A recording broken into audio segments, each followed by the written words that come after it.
Hello, everybody. Welcome to the first episode of this brand new second season of the Clean Fuels podcast with Piper Maddox.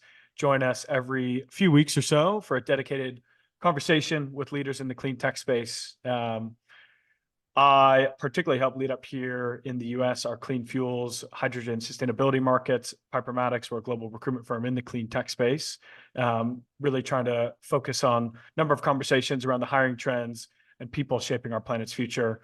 We're joined here today by Eric Planey, the CEO over at Solablock, good friend of mine. Really appreciate you coming on the show. Excited to break down a couple potential trends, it sounds like, for 2024. Also talking about certain skill sets and ways that people maybe outside of the clean tech space could potentially break in. So Eric, thank you for joining. Would love for you to give maybe a brief intro on yourself and where yourself and Solablock is within the clean tech space, and can dive in across the board. Wow, well, lots to take in there, but first off, thanks for having me on, Alex. I truly appreciate it, and Happy New Year to yourself and everyone listening. It's great way to start off 2024 by having this conversation. So I've been at the helm as CEO of Solablock for just over 2 years now, about 2 years and 3 months. I have a very eclectic background, so for most of my professional career, I was in either corporate or international banking. I used to do a lot of leverage finance. I worked for two stalwart Japanese banks over my postgraduate school day career, and had very fortunate. I've gotten to work in New York, Tokyo, Shanghai, London, and I'd even throw Seoul in there, even though I didn't live in Seoul. I used to work there and travel there frequently. So, and I also have a little bit of a background in economic development. I took some time off right after the financial crisis to move back to my hometown to work in economic development in an old Rust Belt town that was really trying to convert itself to something new and modern. And it was really then that I started my path towards loving all things environment and sustainability. When I came back into banking in 2013, I was very fortunate that in 2015, I was one of the first to graduate from NYU's School of Professional Studies Clean Energy Finance program. And not only was that great for the curriculum itself, it was a very intense program, but the people that I met, both my classmates and my professors, we've all become lifelong friends. And it was due to one of my classmates in 2021, right when I was ready for a career change to get out of banking for various reasons. My friend introduced me to this opportunity at Solablock. And they have been around for a couple of years, but they really had incredible product and incredible background in technology, but needed a little bit of a lift on the business side of things. So they asked me to come on board, and I just couldn't have said no. And it's been a great ride, ups and downs, like any startup, but it's been a great ride. And this year we are ready to execute with opening our manufacturing final assembly facility here within a matter of months. And I would even say weeks. And it's great. So very happy about that. Wonderful. Very exciting. Yeah, really excited for our conversation today. And sounds like you've definitely had a interesting but engaging journey. You'd run a podcast of your own in the past. You're used to getting on live and talking about this stuff. Yeah, one thing that was great, and it almost started as a bit of a lark, but one of my professors at the NYU program, prior to COVID, he and I would try to meet up for a happy hour after work and talk about things clean tech over a beer and then get our trains home. And during the lockdown, he reached out to me and said, why don't we just get on Zoom and just have a beer from our home desks and talk about clean tech. So we recorded it and sent it to our friends, and our friends are like, you have to make this into a podcast. And next thing you know, we had 5,000 listeners an episode. We landed like the head of the Federal Energy Regulatory Commission as a guest. We landed the former CEO and COO of Nissan as a guest because he was the godfather of the Nissan Leaf. And our numbers kept skyrocketing, and we just had an absolute blast. We tried to be like the Car Talk guys of clean tech, if anyone remembers the old NPR show, Car Talk. And we really loved it and had a blast. And it almost became a little bit of a victim of our own success because it became so popular that we didn't know what to do with it. We thought, we'd have to take it to the next level. And it started getting in the way of the day job. And so we decided to take a break from it for a while. Fair. Well, hopefully you're getting your fix on this show, and definitely glad to have you back on. Just to dive in on what sounds like it's going to be a really exciting year from our perspective in clean tech across the board. My particular focus in a great division within Piper Maddox in clean fuels and really all of sustainability technology specifically, sounds like going to be a really exciting year. What are you expecting across renewables and clean tech in 2024 overall? What sectors do you think might be growing more than others, or what's your view? Yeah, you know what? It's funny thinking about this prior to joining the podcast. I think the two words that come to mind for me for 2024 are mandatory execution. And Mm. what I mean by that, there's no excuse now for climate tech and all its subsectors to really not have a robust year. And there's a couple reasons for that. One is obviously we all are still celebrating, the great benefits of the Inflation Reduction Act. But now it took about a year or so, but two things from IRA finally happened. Those the monies are now in the appropriate pots, meaning there are state agencies across the United States that now have their allocation of IRA monies, and they're now getting ready to grant them out. There's federal agencies looking to grant out the monies. So, it took a while for that to kind of get down the system. But now climate tech and startups and the whole sector should have access to funding for growth in that particular regard. So that's great. Mm. And then I would say a second benefit are some of the details in that legislation that had not been worked out, like on tax credits, direct payments from municipalities in lieu of tax credits. All that stuff is now sorted out. So there's a lot of clarity and visibility. Secondly, there's some optimism finally in the venture capital space. I mean, I saw an article in the Financial Times last week. VC fundraising in 2023 was down 60% year over year. Yep. And so a lot of VCs didn't have the dry powder. And a lot of VCs had to really shift the focus on their portfolio companies because they probably bought companies at the wrong stage, incorrect growth assumptions. And so there was a lot of fire and damage control that took place last year. I think a lot of that is sorted out, and I think a lot of money that's been on the sidelines is ready to deploy. So you have that plus IRA, I think is great. And then the one thing that I'm really trying to personally be involved in myself is, especially in climate tech, is really helping VCs understand that this is not like fintech, it's not like cyber, it's not like all these other things. You have to make a product. And that means the model for the companies are much different. There's more of a J curve, like you see more in private equity, which has a lot of investment capital, initial CapEx spending. VCs have to get comfortable with that. And I think they're starting to now. Sure. And there's a couple of VC firms in the climate space that are truly leaders in that regard. So I think this is going to be a really interesting year. And then the last thing I would say is, obviously, there's a lot of macroeconomic issues that need to be sorted out. I just read a great piece this morning by Carolyn Kassane on LinkedIn. She's one of the stalwarts of geopolitical economic policy for energy at NYU. She had an article posted in Barron's, and she brought up an interesting statistic. There are 60 countries in the world that have significant elections this year that are going to determine policy, including clean tech policy. And the U.S. is a part of that. And so the one thing maybe we'll talk a little bit down the road later in this podcast about, because there is so much noise regarding the elections and whether if the Republicans win, are we going to go back on IRA? I think it's really up to the states and municipal governments now to adopt their policies as a defense mechanism so we can keep moving sustainability forward. And I think that is happening. Yeah, absolutely. Those are great takes. Yeah, again, the sentiment from our perspective sounds like a really promising year ahead. And I think now more than ever, all parties involved, larger companies, smaller companies, VC firms, et cetera, are all committed to it, right? But like you said, talk is cheap. It's time to execute. And certainly part of that category, we have a vested interest in from like a talent growth and hiring perspective, and maybe to transition a little bit into how that relates to your career, coming from certainly a unique and maybe eclectic background. I guess, one, what was your motivation in joining the clean tech space, and how might that relate to maybe other people you've talked to in the past? And then two, what was that transition like? Any kind of anecdotes you might have into the challenges or success stories you might have in transitioning? Yeah, this is one of my favorite questions. First off, anyone who knows me knows I'm a ridiculously proud native of Youngstown, Ohio, which is an almost spelled city sandwiched between Pittsburgh and Cleveland. Between 77 and 85, Youngstown lost 60,000 steel-related jobs. So that whole corridor was a steel cities, Cleveland, Pittsburgh, Youngstown. And it was great. It was great for employment. It was great for kind of the growing up in that. But the downside was the pollution. Bruce Springsteen wrote a song about Youngstown, and one of my favorite lines from it, because I identify it as a child, was those smokestacks reaching like the arms of God into a beautiful sky of soot and clay.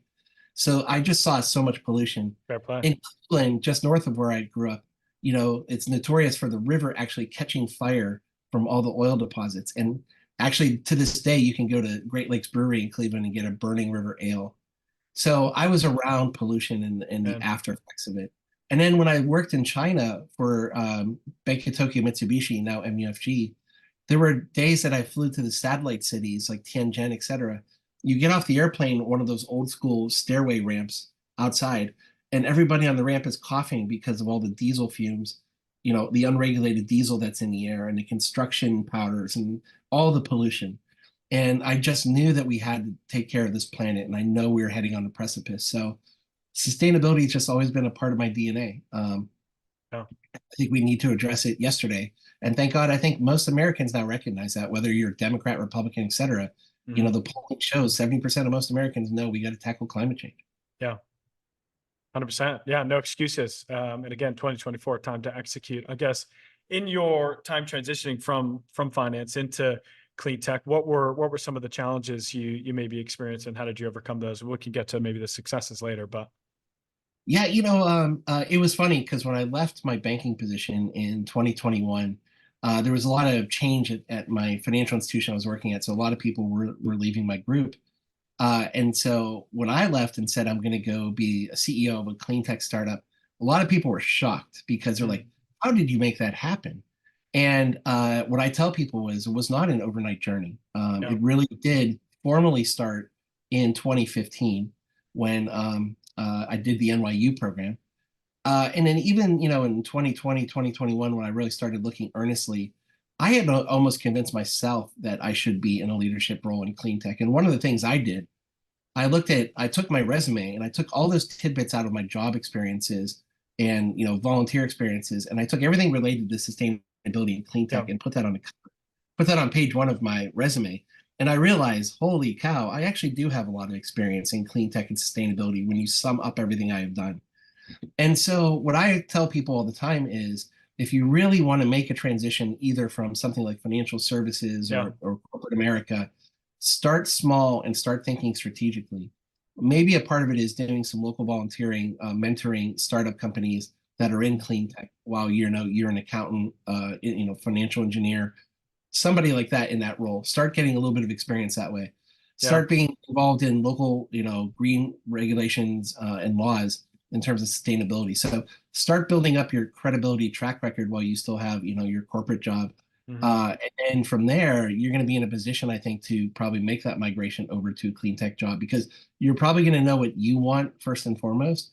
And secondly, those great firms like Piper Maddox are going to be able to, say, hey, this is great experience. We think we can transition you here. So, yeah, start the transition now so that you don't try to just do it on a cold basis and mhm. do a 180 quickly.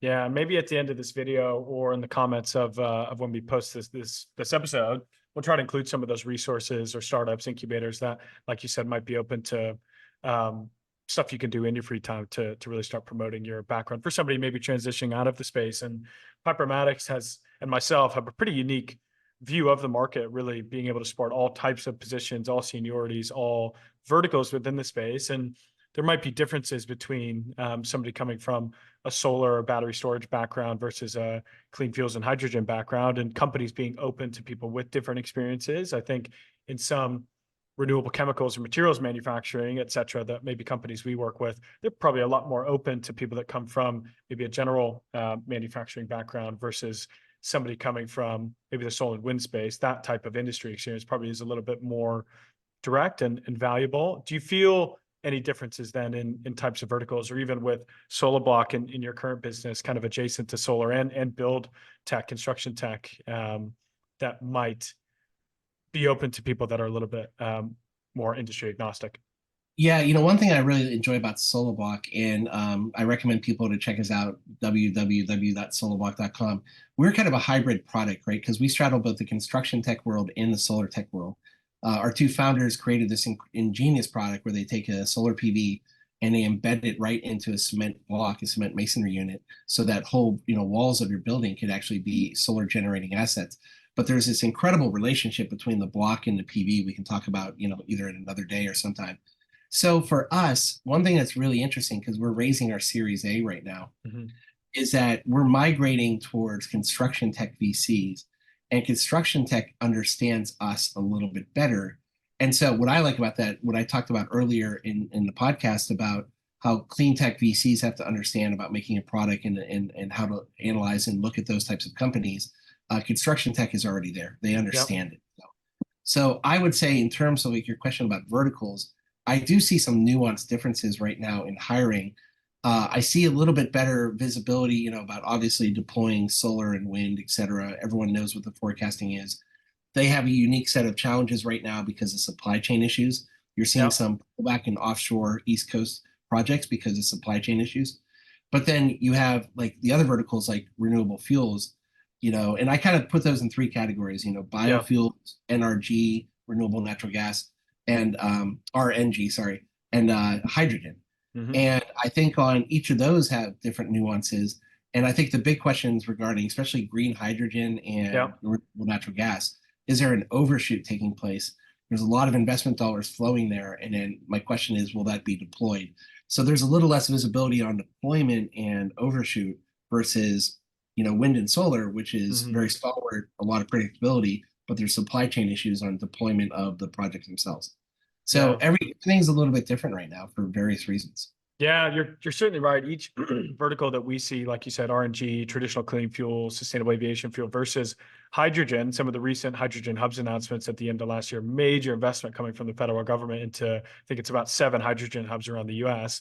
Going back to our original point, now it is time to execute, right? With the investment and the money there, and we'll have to see where things go. But certainly for people listening that maybe aren't in the clean tech space or are coming from a vertical outside of hydrogen or clean fuels, it's a good time to potentially look at that space, because from a growth and a hiring perspective, there's a big need for talent, and of course where the investment is.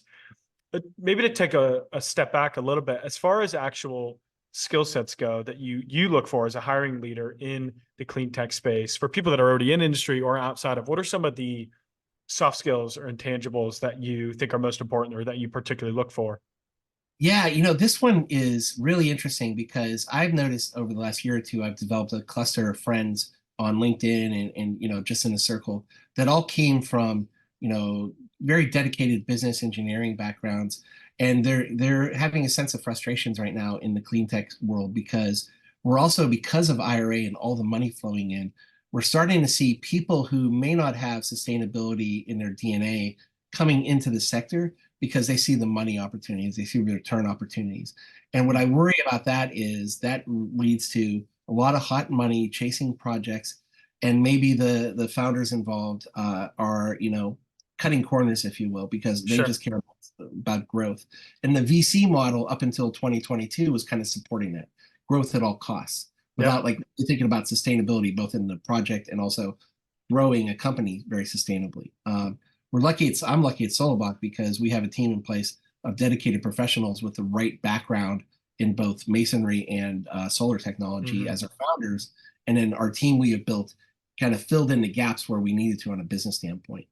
But just in general, one thing I've noticed, especially for a lot of younger people, they want to kind of graduate college and go right into climate tech or right into startup.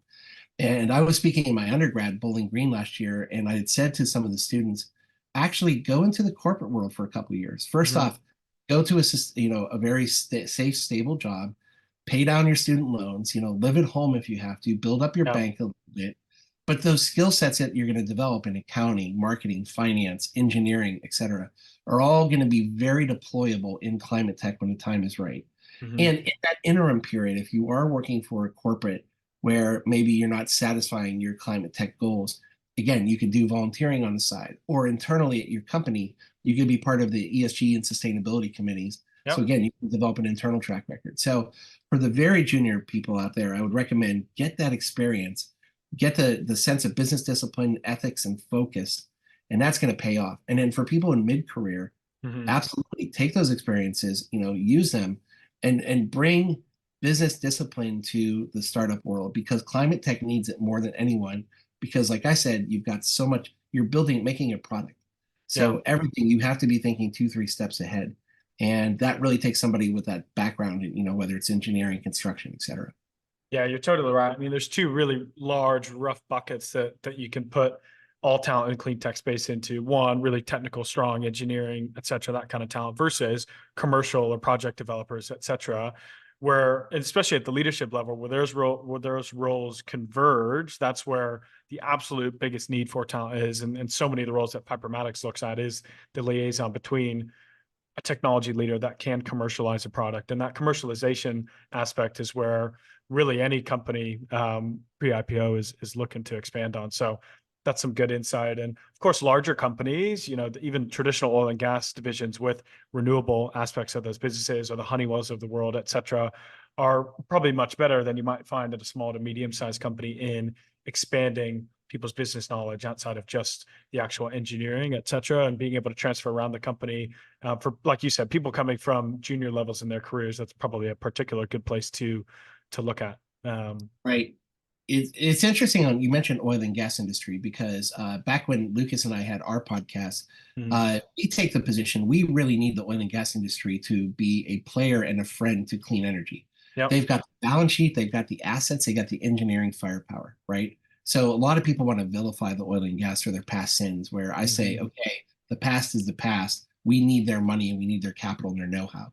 Yeah. And if you look at Houston, if you look at the city of Houston, Houston doesn't call itself the oil and gas capital of the world. They call themselves the energy capital. And Absolutely. I remember a stat 5 years ago, like the second highest number of Teslas sold in the United States. First was LA and second was Houston. And so Houston is making that migration because, first off, young graduates don't necessarily want to work for big oil and gas anymore if it's pure play oil and gas. Secondly, so they know the writing is on the wall. They know that they have to have their sustainability credentials. We know that there's also issues that you and I have even talked about where shareholder value is dictating that right now they focus more on oil and gas projects. Definitely. But as time goes on, the shareholders are going to change. And the shareholders are going to get stronger and stronger for wanting sustainability mandates, because it's growing as a populace and popularity. So I think that industry needs to come along with us, and I think it's going to happen, but I think they need a little bit more of a push than probably they're getting right now. Yeah, you absolutely need the market movers to be involved, not just here in the United States, but the BPs and Shells of the world over in Europe, et cetera. And a lot of those larger companies at the moment are cutting back maybe a bit and divesting from some of those technologies, which in the short term, from like a shareholder perspective, like you said, certainly makes sense. But maybe it's up to the rest of the players in the space to show the market movers that it is just as valuable. And from like a talent perspective as well, like you said, at a lower level, might be losing out on talent that do care about sustainability, in the younger generations, especially good technical engineering talent, are probably going to look at more sustainable companies if they can. So it'd be interesting to really dig into the effects of that from a hiring perspective if they don't make that switch. But yeah, I think you'll see that seem to be common sense oriented right now, which is younger people want to be involved in sustainability, and they don't want to work for a company that they feel is working against the needs of the planet right now. 100%, 100%. Maybe final question, just on general skill sets that you as a hiring leader look for.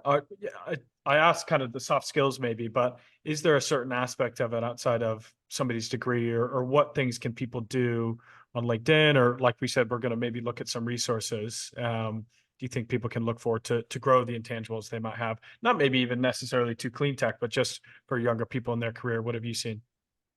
Yeah, it's a great question. Again, we talked about doing stuff outside of your work, and that involves, in my opinion, being civically minded. Working on sustainability plans for your town, et cetera. Being actively involved in that.